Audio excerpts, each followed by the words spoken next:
פעם אחרונה שאתה משכנע אותי לעשות פה מסיבה בבית.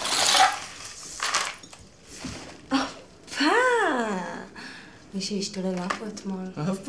מי שהייתה שיכורה ולא זוכרת מה היה פה אתמול. מה אתה מקשקש? שום דבר בעולם לא יגרום לי ללבוש דבר כזה, אוקיי? לשום דבר הזה קוראים יגרמאסטר. די, אתה רציני עכשיו? ברור. יש לכם אולי חלב? בטח אחי! בשבילך הכל.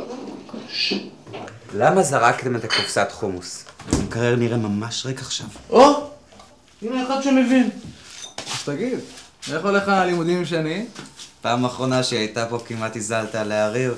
חוץ מזה איציק, היא אוהבת בחורים רגישים. אני יכול להיות רגיש. בהלוויה של סבתא שלך ביקשת את האוטו בירושה. הוא בסיביק חדשה, כל אחד היה עושה את זה. בסוף הדודה התחמנית שהיא לקחה אותה.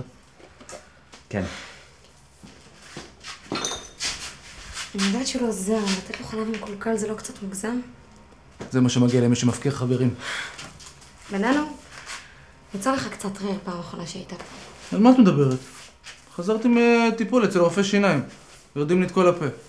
אז נזלה לי פה ושם איזה טיפה. טיפה? בוקסה של השכנים עליי פחות. קח, תנקה. את הרצפה, טמבל.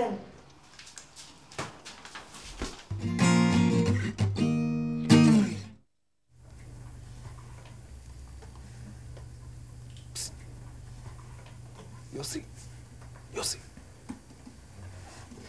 אני עושה לך פעולת הסוואה. אתה בזמן הזה מטפס לפתח האוורור, משתחל בצנרת, מגיע לקונטרול, מנתק את האיתום של האולפן, הקסם נופל צבע אדום, נגמר הסיפור. מי נראה לך, מגייבר? חייבים להגיע לקונטרול, זאת התקווה היחידה שלנו. לא להסתכל לצדדים.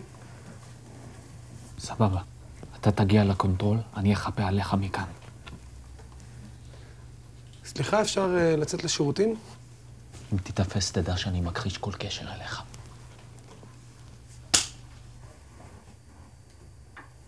אני מסתכל לצדדים. סליחה.